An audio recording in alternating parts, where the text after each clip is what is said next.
안녕하세요. 주님의 목소리입니다. 일주일간 잘 지내셨나요? 앞으로는 많이 부족하지만 조금이라도 얼굴을 보며 말씀을 전해드리려고 합니다. 오늘 영상을 올리기 전에 먼저 감사의 인사를 드려야 할 것 같습니다. 90828796님, 박보영 주님과 동행님, 치병수님, 김현숙님, 구별님, 따뜻한 후원 진심으로 감사드립니다. 오늘 본문은 사무엘하 6장입니다. 때는 다윗이 막 이스라엘 통일왕국을 세운 직후입니다. 다윗이 왕이 되자마자 가장 먼저 한 일이 뭐였냐면 하나님의 언약궤를 예루살렘으로 모셔오는 것이었습니다.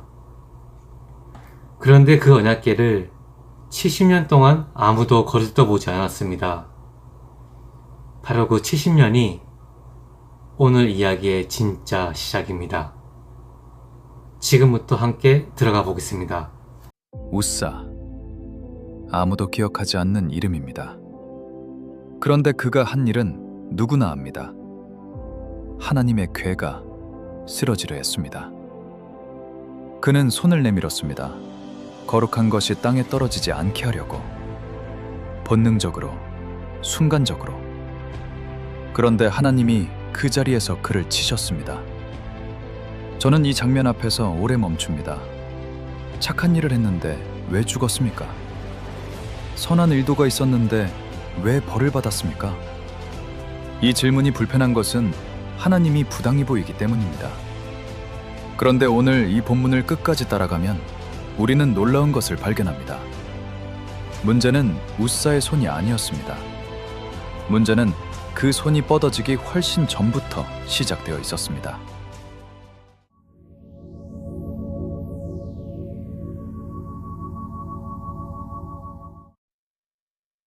오늘 함께 살펴볼 내용입니다.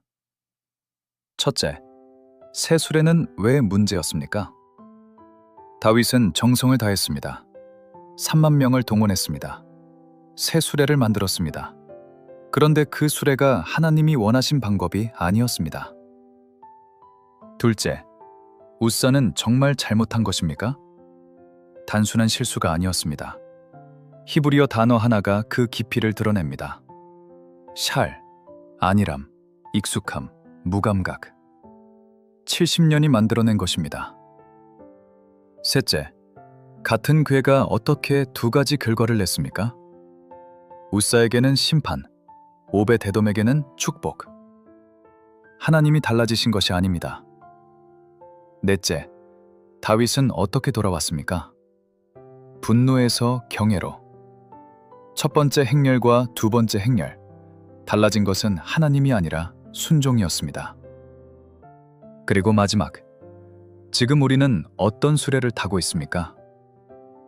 이 질문은 오늘 여기 앉아있는 우리 모두를 향합니다. 그리고 이 질문에 먼저 답한 한 사람이 있습니다. 1903년 우리나라 땅에서 실제로 일어난 이야기입니다. 먼저 이 이야기가 시작된 곳으로 가겠습니다. 말씀을 시작하기 전에 잠시 마음을 나누겠습니다. 이 채널이 하나님 나라를 세우고 영혼들을 세우는 작은 도구가 되기를 간절히 바랍니다.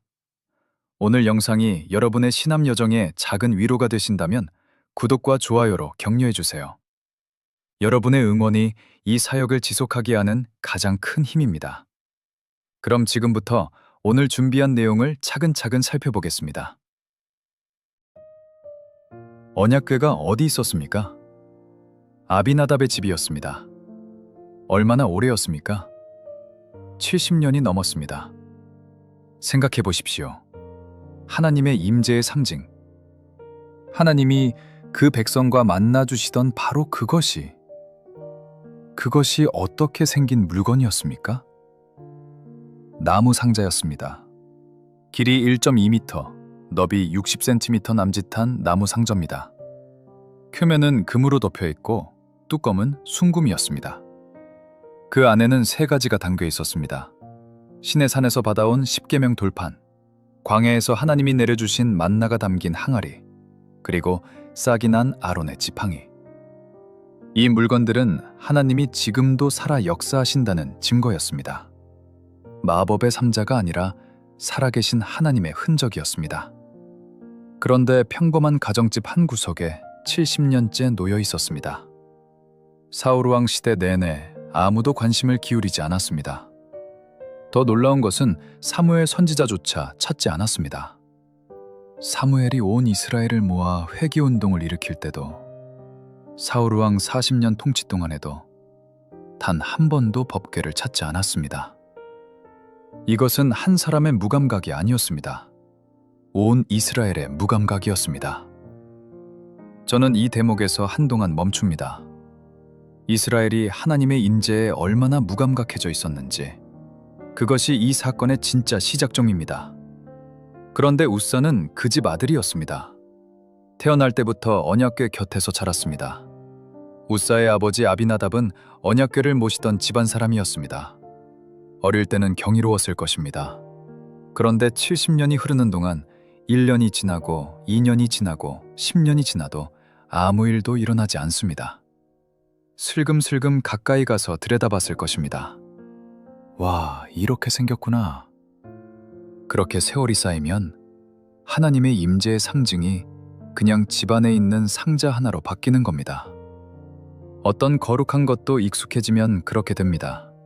언약궤도 그저 집에 있는 물건처럼 보이기 시작합니다. C.S. 루이스는 이렇게 말했습니다. 악마의 가장 교묘한 전략은 사람들이 영적인 것에 익숙해지게 만드는 것이라고. 익숙함은 무감각이 됩니다.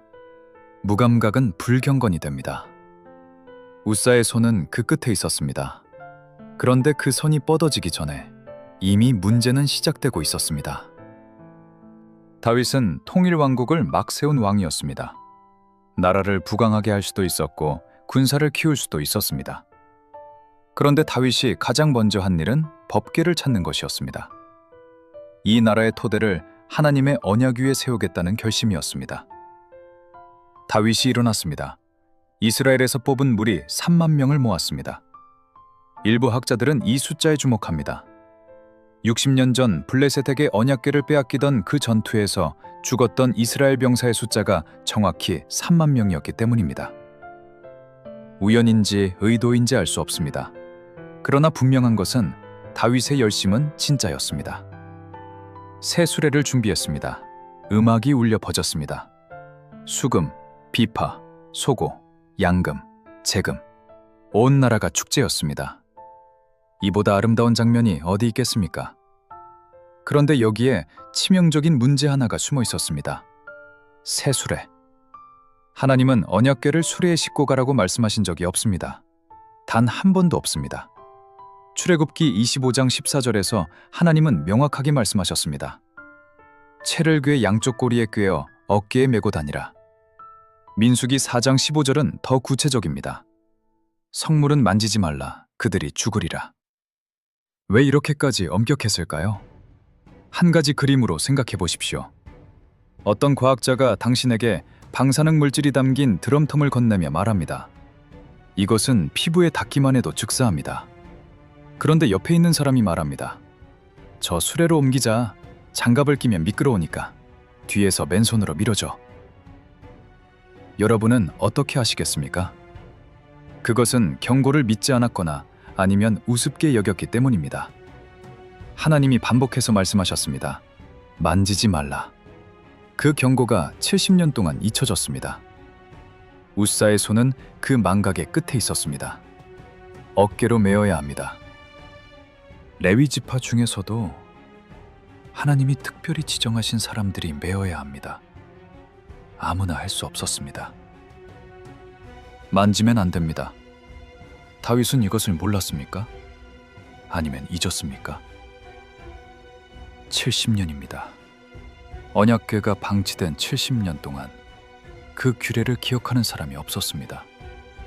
이스라엘 전체가 잊고 있었습니다. 그 자리에 레위인도 있었습니다. 제사장도 있었습니다. 규례를 가장 잘 알아야 할 사람들이 아무도 말하지 않았습니다. 그리고 여기서 더 놀라운 사실이 있습니다. 세술에는 다윗이 참아난 방법이 아니었습니다. 그것은 원래 이방인의 방식이었습니다.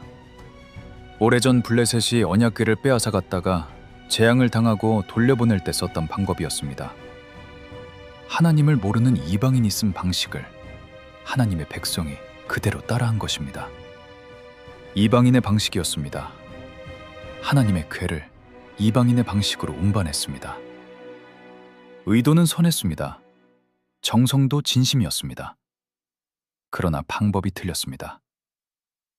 사무엘 선지자가 사울 왕에게 했던 말이 여기서 울립니다. 사무엘상 15장 22절 말씀입니다. 순종이 제사보다 낫고 듣는 것이 수양의 기름보다 나으니. 즉 아무리 비싼 제물을 드려도 하나님 말씀에 순종하는 것만 못하다는 뜻입니다. 그 말씀이 현실이 되는 순간이 왔습니다. 나곤의 타작마당이 이르렀습니다. 타작마당에는 곡식이 있었습니다. 소들이 정신이 팔렸습니다. 수레가 흔들렸습니다. 궤가 기울었습니다. 그 순간 웃사가 손을 내밀었습니다. 하나님의 궤를 붙들었습니다. 그리고 하나님이 그를 치셨습니다. 그 자리에서 죽었습니다. 그는 옳은 일을 했다고 생각했습니다. 그런데 죽었습니다. 왜였습니까? 단순히 손을 뻗었기 때문이 아니었습니다. 사무엘하 6장 7절에서 웃사의 잘못으로 번역된 히브리어 단어가 있습니다. 샬, 안일하다, 태평하다, 익숙하다. 그 손 안에는 70년이 담겨 있었습니다. 성경 전체에서 이 구절에서만 딱 한 번 쓰인 단어입니다. 그 어근의 뜻이 무엇입니까? 안일하다, 태평하다, 익숙하다. 단순한 실수가 아니었습니다. 오랫동안 쌓여온 것이었습니다. 70년을 그 곁에서 살면서 하나님의 거룩하심에 무감각해진 것. 그것이 그의 손을 뻗게 만들었습니다. 성경 주석가 매튜 헨리는 이렇게 썼습니다. 가장 경외할 것과의 친밀함조차도 경멸을 낳기 쉽다. 가장 거룩하고 두려운 것도 매일 곁에 두고 살다 보면 어느새 아무렇지 않게 된다는 뜻입니다. 그리고 웃사의 죄는 하나가 아니었습니다. 규례를 어긴 죄, 하나님의 능력을 불신한 죄, 하나님이 자기 궤를 스스로 지키실 수 없다고 판단한 죄, 인간의 주도권을 하나님 위에 놓은 죄.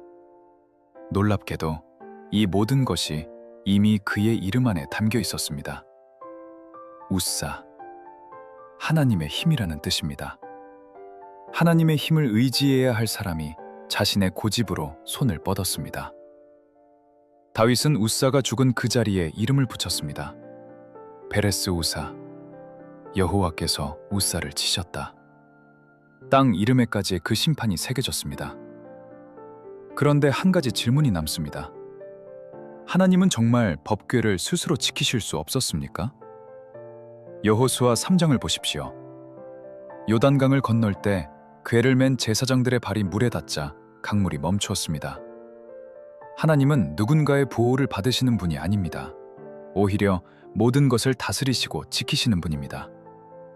그런데 웃사는 순간 이렇게 생각했을지 모릅니다. 하나님, 제가 붙들어 드려야 합니다. 손은 법궤를 향했지만 마음은 하나님을 자기 손으로 관리할 수 있다고 여겼습니다. 내가 아니면 안 된다. 내가 지켜야 한다. 그는 그것을 사랑이라 생각했을 수 있습니다. 그러나 그것은 경애가 아니라 하나님을 내 기준과 내 손안에 두려는 태도였습니다. 그런데 가장 깊은 문제는 따로 있습니다. 이것은 웃사 개인의 죄가 아니었습니다. 궤를 수레에 싣기로 결정한 것은 다윗이었습니다. 레위인을 배치하지 않은 것도 다윗의 책임이었습니다. 70년간 규례를 잊고 산 것은 온 이스라엘의 문제였습니다. 웃사의 손이 궤에 닿는 순간 그것은 개인의 실수가 아니라 축적된 불순종이 마침내 터져나온 것이었습니다. 궤는 예루살렘으로 가지 못했습니다. 다윗이 두려워서 멈춰 섰습니다. 가까이 있던 오베데돔의 집에 맡겼습니다. 그런데 여기 놀라운 하나님의 섭리가 있습니다. 오베데돔은 우연히 거기 있던 사람이 아니었습니다. 그는 레위 지파, 하나님이 법궤를 운반하도록 지명하신 바로 그 사람이었습니다. 법궤를 메야 할 바로 그 사람이 그 자리에 있었습니다. 하나님은 이미 준비하고 계셨습니다. 오베데돔은 두려움을 무릅쓰고 그 법궤를 자기 집으로 모셔왔습니다. 3만 명이 흩어지고 다윗도 멈춰선 그 자리에서 온 가족이 진심으로 섬겼습니다. 석 달 뒤 소식이 들려왔습니다. 사무엘하 6장 11절 말씀입니다. 여호와께서 오베데돔과 그의 온 집에 복을 주시니라. 같은 그입니다. 우사에게는 심판, 오베데돔에게는 축복. 하나님이 달라지신 것이 아닙니다.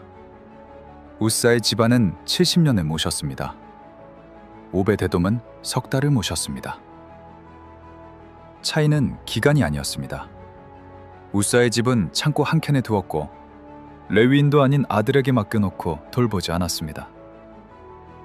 오베데돔은 죽음을 목격한 그 자리에서 두려움을 무릅쓰고 모셔갔습니다. 하나님은 연수를 보지 않으십니다. 오늘 이 순간의 마음을 보십니다. 그런데 이 이야기는 구약에서만 끝나지 않습니다. 신약에도 똑같은 장면이 있습니다. 아나니아와 삽비라입니다. 헌금을 드리다가 그 자리에서 죽었습니다. 왜였습니까? 하나님을 속이려 했기 때문입니다. 거룩한 헌금으로 하나님을 자기 뜻대로 움직이려 했습니다. 우사와 같은 죄였습니다. 거룩한 것을 내 손안에 들여는 순간 하나님은 충돌하십니다. 구약도 신약도 지금도 다윗도 그 자리에 있었습니다. 사무엘하 6장 8절 말씀입니다. 여호와께서 우사를 치심으로 다윗이 분하여. 하나님이 우사를 치셨을 때 다윗의 첫 반응은 분노였습니다. 히브리어로 와이아르, 노여움이 불붙다. 흥미롭게도 이 단어는 7절에서 하나님의 진노를 묘사할 때도 똑같이 쓰입니다. 다윗의 분노와 하나님의 분노가 같은 단어로 표현됩니다. 다윗은 하나님께 화가 났습니다. 내가 이렇게 준비했는데 왜 이런 일이 일어납니까? 이것은 솔직한 인간의 반응입니다. 성경은 이 감정을 숨기지 않습니다. 그러나 그 다음을 보십시오. 분노 다음에 온 것이 있습니다. 사무엘하 6장 9절 말씀입니다. 다윗이 그날에 여호와를 두려워하여. 분노가 경외로 바뀌는 순간이었습니다. 다윗의 분노는 곧 경외로 바뀌었습니다.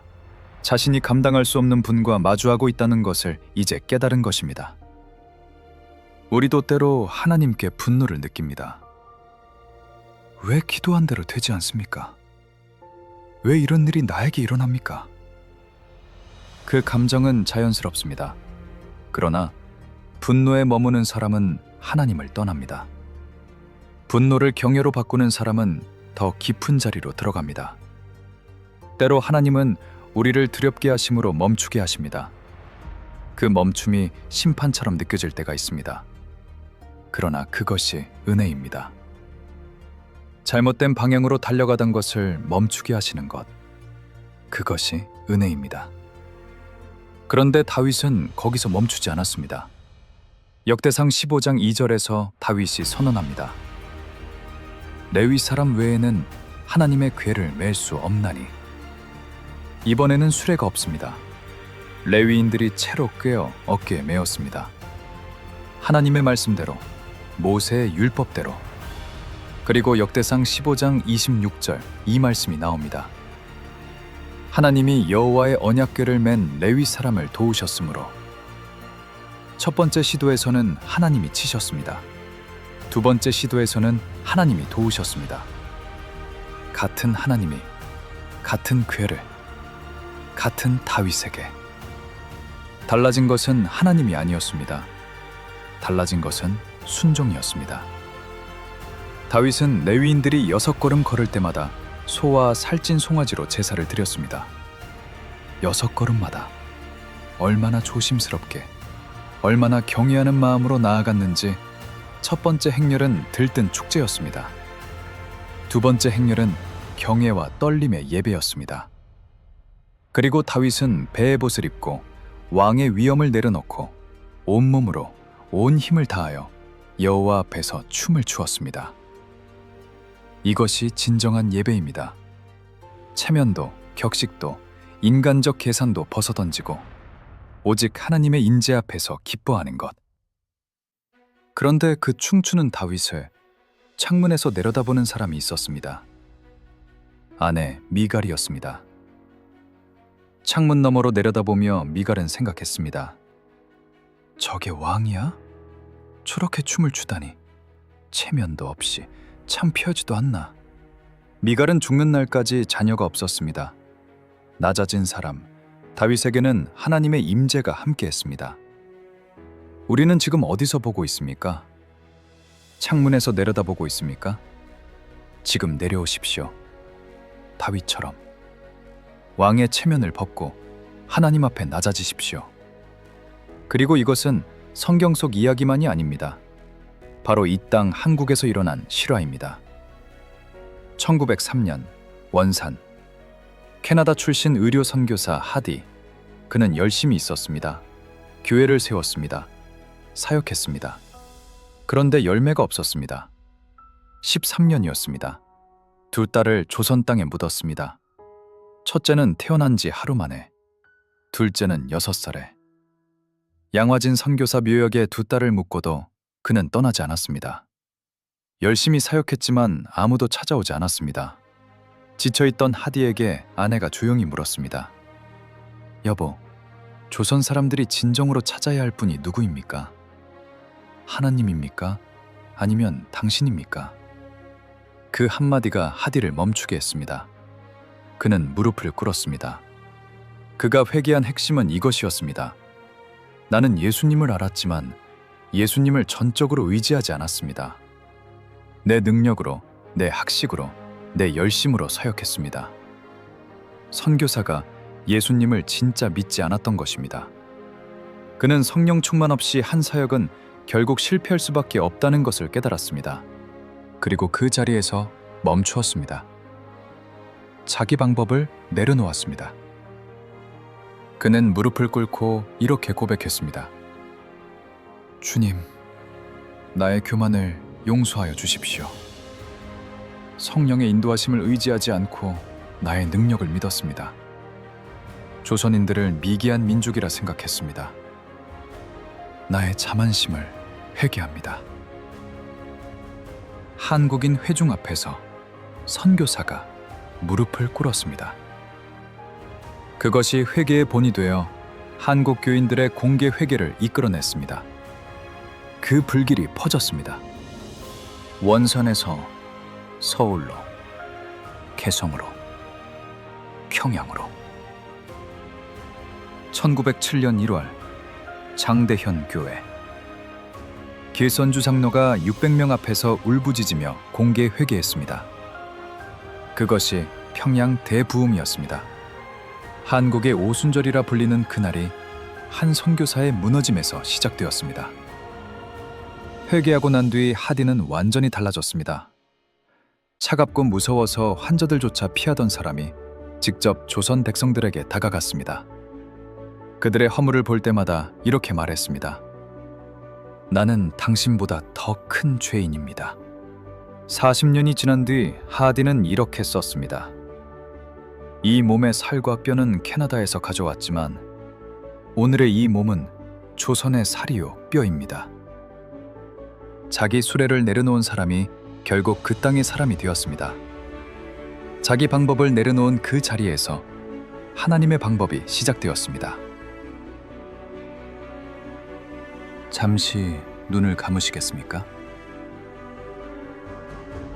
하나님 아버지, 오늘 우사의 이야기 앞에 섰습니다. 처음에는 하나님이 부당해 보였습니다. 그런데 끝까지 따라가 보니 부당한 것은 하나님이 아니었습니다. 우리였습니다. 얼마나 자주 하나님의 일을 우리 방법으로 해왔는지.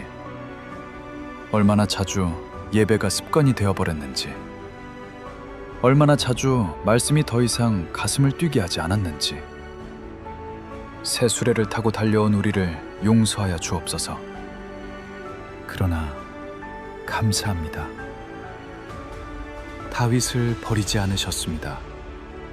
실패한 다윗을 석 달 후에 다시 세우셨습니다.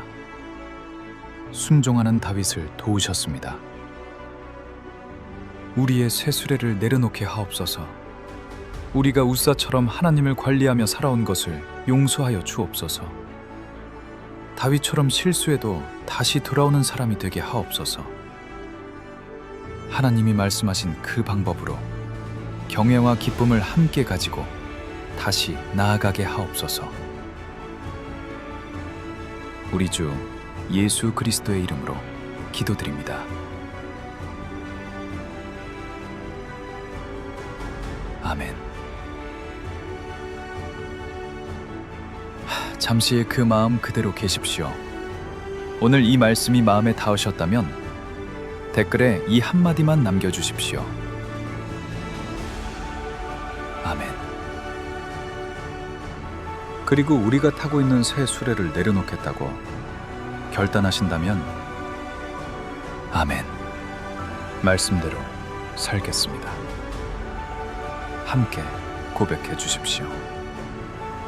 지금 지치고 무감각해진 분, 오랫동안 신앙생활을 했는데 마음이 식어버린 분, 이 말씀을 나눠주십시오.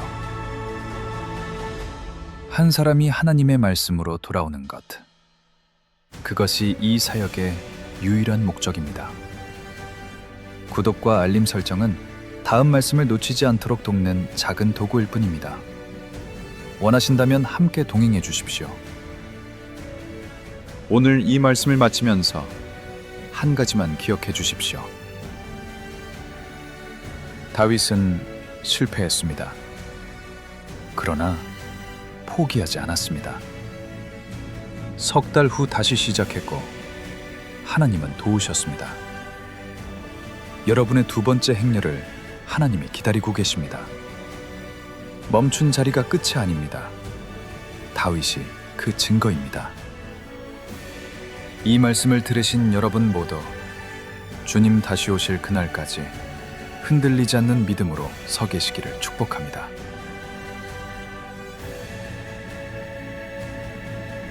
마라나타. 주님, 속히 오시옵소서.